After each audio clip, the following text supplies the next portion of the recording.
Everyone, welcome to chilling tales of crime. I hope आप सभी बहुत अच्छे होंगे। आज की जो कहानी है वो एक ऐसे साइको किलर की है जिसने अपने विक्टिम्स को मारने के बाद में कई सालों तक उन्हें सोशल मीडिया अकाउंट्स के थ्रू जिंदा रखा था।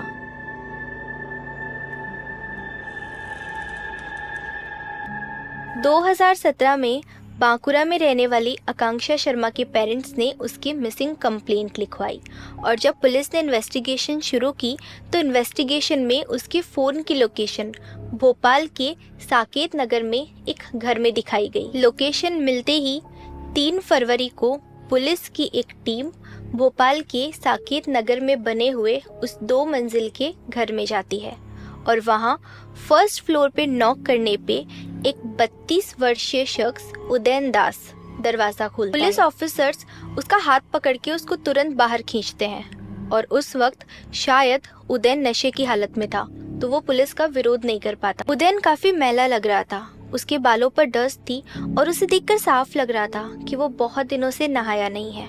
उसने जो थर्मल शर्ट पहना हुआ था वो भी अनक्लीन था और जब पुलिस उसके घर के अंदर जाती है तो देखती है तीनों room dirt, dust, cigarette stub, शराब की बोतल और बिना धुली हुई प्लेट से भरे हुए हैं। आकांक्षा शर्मा के बारे में जब उदयन से इंटरोगेशन किया गया और बहुत स्ट्रिक्टली पूछा गया तो उदयन ने उसी घर में बने हुए एक चबूतरे की तरफ इशारा किया। ये एक कंक्रीट ब्लॉक था जिसके टॉप के ऊपर में संगमरमर का स्लैब था और जब पुलिस ऑफिसर्स ने तुरंत उस चबूतरे को तोड़ने को कहा, हैमर्स और बाकी बहुत सारा सामान मंगवाया गया और उस चबूतरे को तोड़ते ही उसके अंदर मिलती है आकांक्षा शर्मा की लाश। अब इसी के साथ उदयन दास की सच्चाई सामने आई और उसकी क्राइम्स की परतें खुलती है भोपाल और रायपुर में भी, जिसे सुन के लोग कांप गए थे और साथ ही ये भी पता चला था कि उदयन दास एक साइको किलर है। उदयन दास अपने माता पिता का इकलौता बेटा था। उसके पिता वीके दास भेल कंपनी में फोरमैन थे और उसकी मां इंद्राणी विद्यांचल भवन में एनालिस्ट की जॉब करती थी। दोनों ने अपनी जॉब के दौरान भोपाल और रायपुर में घर बनवाए थे और साथ ही उन्होंने दिल्ली में भी एक फ्लैट लिया था। उदयन के पिता रायपुर में रहते थे और वहीं उसकी मां भोपाल में रहा करती थी। इंद्राणी दास वीके दास की दूसरी पत्नी थी और उदयन दास की असली मां थी। इंद्राणी एक स्ट्रिक्ट मां थी। उसने उदयन को तब तक पड़ोस के बच्चों से घुलने मिलने की परमिशन नहीं दी थी जब तक उदयन कॉलेज नहीं चला गया। उदयन ना तो पड़ोस में कोई दोस्त बना पाया और ना ही स्कूल में। उदयन काफ़ी इंट्रोवर्ट नेचर का था और अपना मैक्सिमम टाइम वो अपने ही रूम में बंद होकर कंप्यूटर पे बिताता था। वो अलग अलग गेम्स खेलता था और या फिर मैक्सिमम टाइम वो इंटरनेट पे होता था। भोपाल में स्टडीज़ के दौरान उदयन के क्लासमेट्स उसको उसकी फिजिकल अपीयरेंस को लेकर काफ़ी बुली किया करते थे, जिसके बाद उसने अपने उन क्लासमेट्स के ऑर्कुट प्रोफाइल को हैक किया और बाद में उन लोगों को अपने प्रोफाइल को डिलीट करना पड़ा।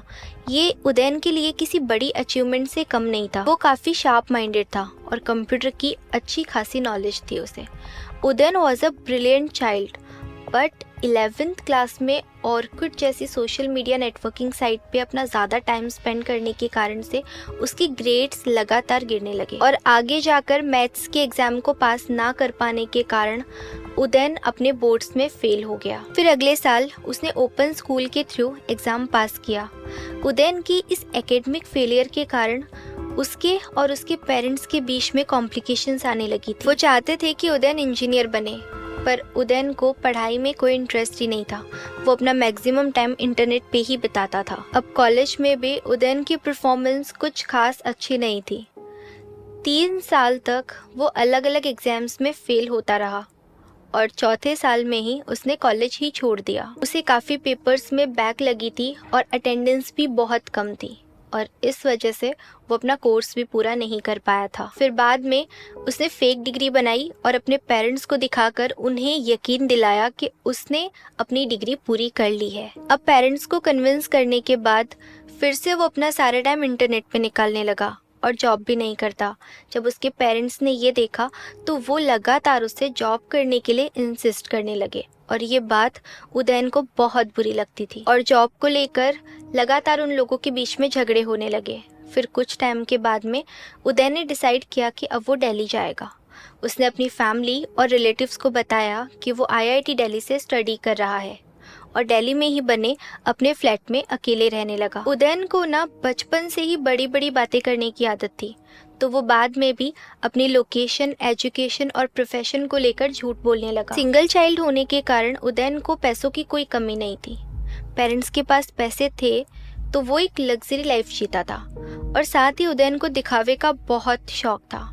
अब रिटायरमेंट के बाद में उसके जो पेरेंट्स थे वो रायपुर रहने लगे, और उदयन यहाँ पे दिल्ली में एक अलग ही लाइफ जीने लगा, और साथ ही उसे बहुत सी गलत आदतें भी लगने लगी थी। हालांकि अभी भी उसके रियल लाइफ फ्रेंड्स बहुत कम थे, और वहीं उसके वर्चुअल फ्रेंड्स बहुत ज्यादा थे। उदयन दास ने अलग अलग नाम से 100 से भी ज्यादा ईमेल अकाउंट्स बना रखे थे, और साथ ही फेसबुक और ऑर्कुट पे भी उसे बहुत सारे फेक प्रोफाइल्स बना रखे थे, जिनके थ्रू वो लड़कियों से कांटेक्ट करता था और उनसे दोस्ती करता था। इन्हीं प्रोफाइल्स में वो खुद को एनआरआई बताता था, जो यूएस में जॉब करता है और वहीं रहता है, और कई प्रोफाइल पे तो वो खुद को एक बहुत बड़ा बिजनेसमैन भी बताता था। उदयन की लाइफ में कई लड़कियां थी जिन्हें उसने इसी तरह फंसाया था, और बांकुरा में रहने वाली आकांक्षा शर्मा को भी उसने इसी तरह झूठ बोलकर फंसाया था। 2007 में ऑर्कुट के थ्रू आकांक्षा उदयन के कांटेक्ट में आई थी, और अगर कुछ सोर्सेज की माने तो 2007 से 2015 तक वो दोनों 14 बार एक दूसरे से मिले थे, और इसी बीच बातों ही बातों में आकांक्षा ने यूएस में जॉब करने की इच्छा जताई, तो उदयन ने उसे कन्विंस किया कि वो उसे यूएस में जॉब दिलवाएगा। 2016 में उदयन ने एक यूनिसेफ का फेक अपॉइंटमेंट लेटर बनाया ताकि आकांक्षा उसकी इस बात पर यकीन कर सके कि उसे न्यूयॉर्क में जॉब मिल गई है। अब वो लेटर आकांक्षा ने अपनी फैमिली वालों को दिखाया और उन्हें कन्विंस किया कि वो जॉब करने के लिए यूएस में जाना चाहती है। अब यूनिसेफ का अपॉइंटमेंट लेटर देखकर उसकी फैमिली वालों को यकीन हो गया था कि हाँ, आकांक्षा को सच में जॉब मिल गई है, तो उन्होंने उसे भेजने के लिए हाँ कर दी। 23 जून 2016 को आकांक्षा 1,20,000 रुपए लेकर घर से यूएस जाने के लिए निकली। दिल्ली एयरपोर्ट पर उसकी मुलाकात उदयन दास से होती है, और उदयन दास उसे अपने साथ में लेकर अपने फ्लैट पे जाता है। फ्लैट पे पहुंचने के कुछ टाइम बाद ही उदयन ने आकांक्षा से कहा कि उसने इंडिया में अपना जो स्टे है उसको कुछ दिन के लिए बढ़ा दिया है, तो अब वो भोपाल जाना चाहता है, तो वो भी उसके साथ में भोपाल चले, और वो दोनों वहाँ से यूएस के लिए निकल जाएंगे। आकांक्षा इस चीज के लिए मान जाती है, और उदयन और आकांक्षा दोनों ही भोपाल के लिए निकल जाते हैं। अब भोपाल जाने के बहुत दिन बाद तक भी उदयन ने यूएस जाने की कोई बात तक नहीं की। वहाँ जाने के कुछ दिन बाद तक तो आकांक्षा डेली अपनी फैमिली वालों से बात करती थी, लेकिन थोड़े ही टाइम में उदयन ने उसे घर पे बात करने से रोकना शुरू कर दिया था। वो उसे उसकी ही फैमिली से बात नहीं करने देता था। एक तो वो यूएस जाने की कोई बात नहीं कर रहा था, और दूसरी तरफ उसका ये वाला बिहेवियर। अब जब आकांक्षा ने उदयन को यूएस जाने को लेकर कन्फ्रंट किया, तो उसी दौरान उन दोनों में आर्ग्यूमेंट शुरू हो गए थे। ऐसे ही एक आर्ग्यूमेंट के बाद जब आकांक्षा ने नोटिस किया कि उदयन यूएस जाने की बात को लेके जरा भी सीरियस नहीं है, तो उसने क्लूज ढूंढना स्टार्ट किया। उसे आइडिया लग गया था कि उदयन उसको चीट कर रहा है, और यूनिसेफ में जॉब करने का प्रॉमिस वो बिल्कुल भी पूरा नहीं करने वाला था। और ऐसे ही क्लूज ढूंढते ढूंढते अराउंड 29 और 30 उसको उदयन की कबर्ड में उदयन के पेरेंट्स से रिलेटेड फेक डॉक्यूमेंट्स मिले, जिसमें उसकी मदर का बर्थ सर्टिफिकेट था और उसके पेरेंट्स के पासपोर्ट्स भी थे। और इन डॉक्यूमेंट्स के साथ जब आकांक्षा ने उदयन को कन्फ्रंट किया, तो पहले तो उदयन बातों को घुमाता रहा, मना करता रहा, लेकिन बहुत ज़्यादा पूछने पर उसने फाइनली बताया कि उसने अपने पेरेंट्स को मार दिया है। अब कन्फेस तो उसने कर लिया था, लेकिन इस कन्फेशन के बाद में उदयन खुद डर गया था कि कहीं आकांक्षा बाहर जाके उसका सच सबको ना बता दे। अब आकांक्षा का घर पर ये आखिरी कॉल होने वाला था। उसने 30 जून को अपने घर पे कॉल किया और अपनी फैमिली से बात की। वो बहुत ही डिसअपॉइंटेड और डल साउंड कर रही थी। हालांकि उसने उदयन की किसी भी करतूत के बारे में अपनी फैमिली को बताया तो नहीं था, पर हाँ, उसके घर वालों को इतना तो आइडिया लग गया था कि आकांक्षा किसी बात को लेके बहुत परेशान है। उस कॉल के बाद आकांक्षा की व्हाट्सएप और फेसबुक के थ्रू ही अपने घर पे बात होती थी। उदयन आकांक्षा पे बहुत नजर रखने लग गया था और मैक्सिमम टाइम वो उसे अपनी नजरों के सामने ही रखता था। बट एक दिन समहाउ आकांक्षा ने वापस जाने के लिए ट्रेन का टिकट बुक कर लिया था। और जब उदयन को ये बात पता चली कि आकांक्षा वापस से बांकुरा जा रही है तो उसने उसे मारने का प्लान बनाया। 15 जुलाई को उनमें आर्ग्यूमेंट हुआ और उस आर्ग्यूमेंट के बाद में उदयन ने आकांक्षा को गला दबा के मार दिया और उसके बाद उसकी लाश को वहीं रखकर वो पास ही के एक बिल्डिंग मटेरियल स्टोर पे गया और वहां से सामान लेके आया। सामान लाकर उसने आकांक्षा की बॉडी को एक बड़े से ट्रंक बॉक्स में डाला और ऊपर से 10 बोरी सीमेंट की डाली और साथ ही बहुत सारा पानी भी, और वो सीमेंट की जमने का वेट करने लगा। जब सीमेंट जम गई तो उसने उस ट्रंक के आसपास में सीमेंट का चबूतरा बनाया और उसके टॉप के ऊपर संगमरमर की टाइल्स लगाई और उसी के ऊपर बिस्तर डाल के वो सोने लगा। वहीं पे वो पार्टीज करता था, वहीं पे वो बैठता था और वहीं पे ही वो सोता था। और साथ ही किसी को शक ना हो इसीलिए वो आकांक्षा का फेसबुक प्रोफाइल भी अपडेट करते रहता था। आकांक्षा के फोन से ही उसके पेरेंट्स से आकांक्षा बन के वो फेसबुक और व्हाट्सएप से चैट किया करता था। चैट का टाइम भी न्यूयॉर्क के टाइम के अकॉर्डिंग ही होता था, जो इंडिया से 10 घंटे 30 मिनट पीछे है। और जब भी घर वाले आकांक्षा से कॉल या वीडियो कॉल पे बात करने का बोलते तो उदयन कोई ना कोई बहाना बनाकर उनको टाल देता था। अब आकांक्षा के परिवार से बहुत ज्यादा प्रेशर आ रहा था उसकी कॉल पे बात करने का। तब उदयन ने एक और प्लान बनाया। वो अक्टूबर में आकांक्षा के घर गया उसके पेरेंट्स से मिलने। हालांकि उसके इंटेंशंस बिल्कुल भी अच्छे नहीं थे।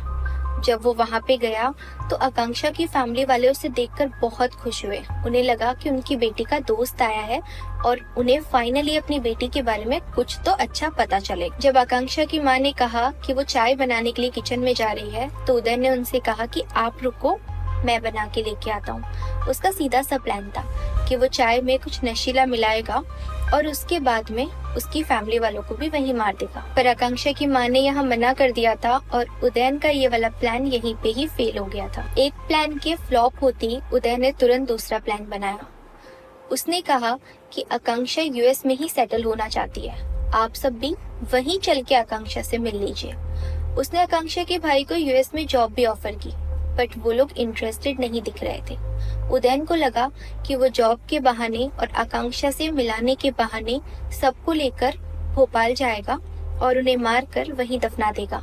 लेकिन क्योंकि घर से कोई भी शख्स यूएस जाने के लिए इंटरेस्टेड नहीं था तो उदयन का ये वाला प्लान भी यहाँ पे फ्लॉप हो गया। और जाते वक्त जब आकांक्षा की फैमिली ने उदयन से पूछा कि आकांक्षा उनसे मिलने यहाँ कब आएगी तो उदयन ने कहा कि वो नवंबर में आप सबसे मिलने के लिए यहाँ आएगी, और ये कहकर वो वहाँ से चला गया। और जब नवंबर में भी आकांक्षा उनसे मिलने नहीं आई तो घर वाले और भी ज्यादा वरीड हुए।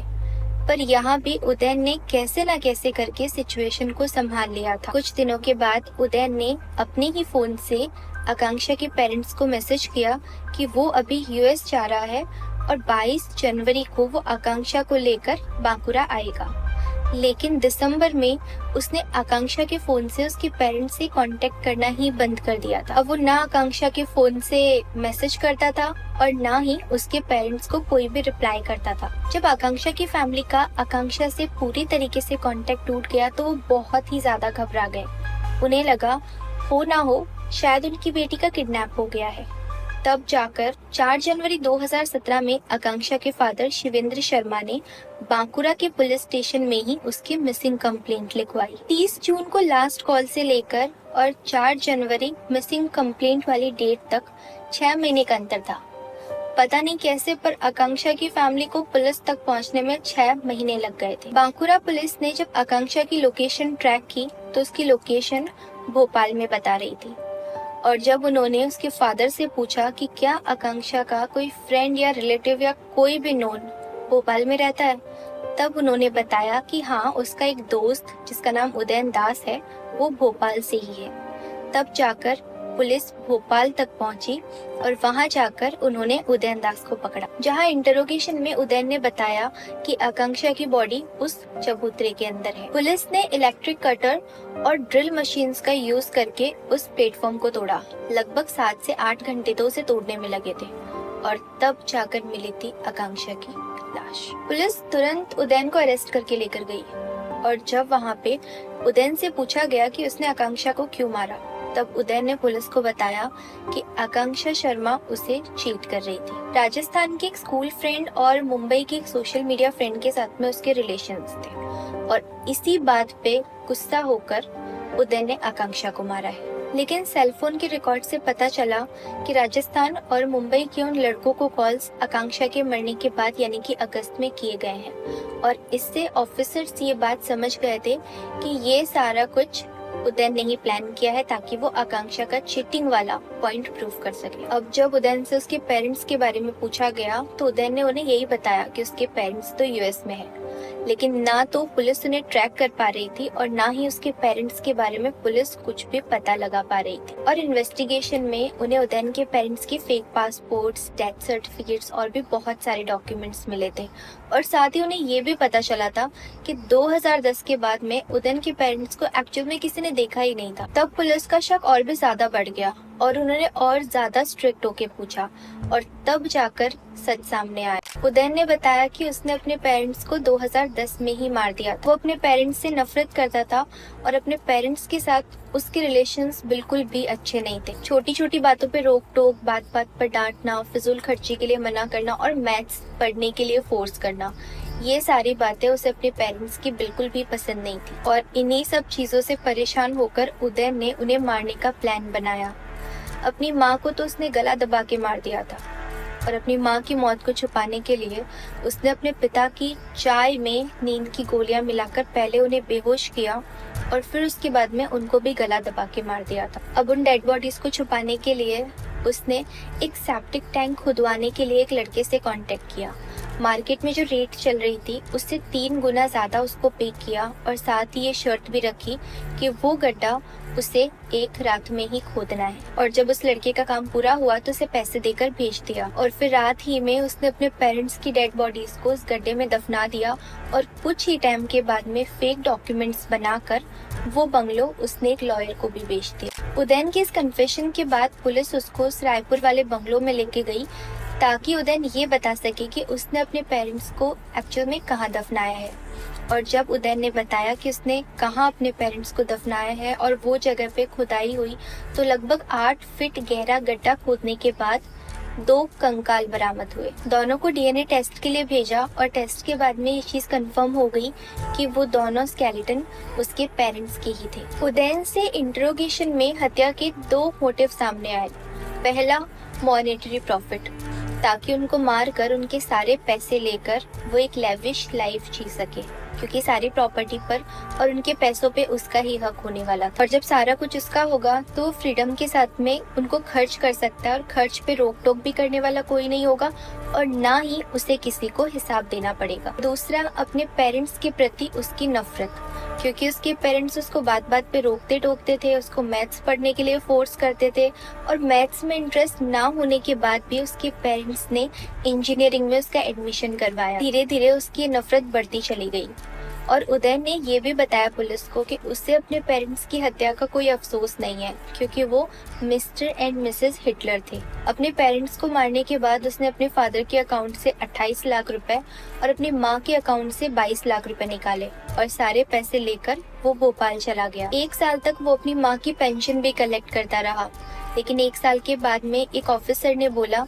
कि उसकी माँ को यहाँ पे आना होगा और तब जाकर उसकी पेंशन बंद हुई। और अब उदयन ने फेक डेथ सर्टिफिकेट्स बनवाए और इस तरीके से सारी की सारी प्रॉपर्टी उसके पास आ गई। उदयन ने अपने पड़ोसियों और नेबर्स से सबसे यही कहा कि उसके जो पेरेंट्स है वो यूएस में ही सेटल हो गए हैं और क्योंकि उसके पेरेंट्स के अपने नेबर्स और रिलेटिव्स के साथ में बहुत अच्छे कनेक्शंस नहीं थे तो किसी ने भी उनकी गायब हो जाने की परवाह नहीं की। और जिन रिलेटिव्स ने उसे फोर्स किया कि वो उनसे बात करना चाहते हैं तो उदय ने खुद ही उन्हें रूडली आंसर किया और कहा कि उसके पेरेंट्स उनसे कोई रिश्ता नहीं रखना चाहते, वो यूएस में ही रहना चाहते हैं और वो इंडिया नहीं आना चाहते। 2011 से 2013 के बीच में उदय ने अपने पेरेंट्स के पैसों से एक बहुत ही लेविश लाइफ जी, लेकिन 2014 आते आते उसके पैसे धीरे धीरे खत्म होने लगे थे और तब जाकर उसे आकांक्षा में जल्दी पैसे कमाने की एक उम्मीद दिखी। आकांक्षा के पेरेंट्स ने पुलिस को बताया कि जब वो घर से निकली थी तो 1,20,000 रुपए लेके निकली थी और जब इस चीज़ के साथ में पुलिस ने उदयन को कन्फ्रंट किया तब उसने बताया कि उसने अगस्त, सितंबर और अक्टूबर में धीरे धीरे करके आकांक्षा के बैंक से सारे पैसे निकाल लिए थे। और इतना ही नहीं, आकांक्षा के गहने उसने 70,000 रुपीज में बेच दिए थे। पुलिस को उदयन के भोपाल वाले घर से American series the Walking dead की बहुत सारी सीरीज मिली।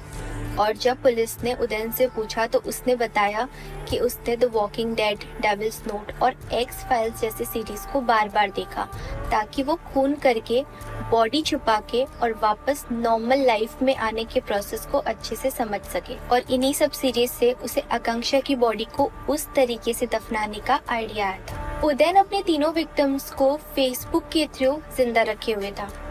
उसके रिलेटिव्स और आकांक्षा के पेरेंट्स को कोई भी शक ना हो, इसके लिए वो डेली कुछ ना कुछ अपडेट करता था और एक दूसरे की वॉल पे कुछ ना कुछ कमेंट्स भी करते रहता था। आकांक्षा को लेके वो बहुत सारे लव कोट्स भी पोस्ट करता था जिससे लगे कि वो आकांक्षा को कितना प्यार करता है। और आकांक्षा के प्रोफाइल से वहाँ पे जाके कमेंट्स भी करता था जिससे लगे कि आकांक्षा उसके साथ में कितनी खुश है।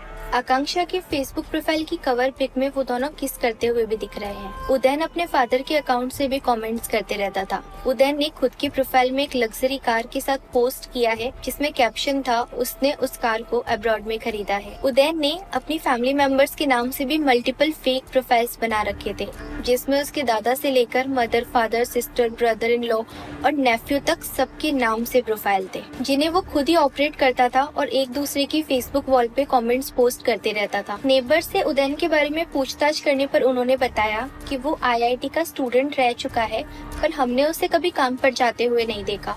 वो हमेशा घर पर ही रहता था और खुद को अंदर बंद करके रखता था। और कुछ मंथ्स पहले जब उन्होंने उदयन के घर से गंदी स्मेल आने के बारे में शिकायत की थी तब उदयन ने उन्हें बताया था कि घर में बहुत सारे चूहे मर गए हैं और इसी वजह से ऐसी स्मेल आ रही है। इस तरीके से सारे क्राइम प्रूफ हो जाने के बाद में 2020 में उदयन को उम्र कैद की सजा मिली और वो अभी तक बांकुरा जेल में बंद है। आकांक्षा के पेरेंट्स की किस्मत अच्छी थी कि वो बच गए। तो ये था आज का वीडियो। आपको वीडियो कैसा लगा कमेंट सेक्शन में ज़रूर बताना। और अगर आप चाहते हैं कि मैं कोई स्पेसिफिक केस यहाँ पे कवर करूँ तो वो भी आप वहाँ पे मेंशन कर सकते हो।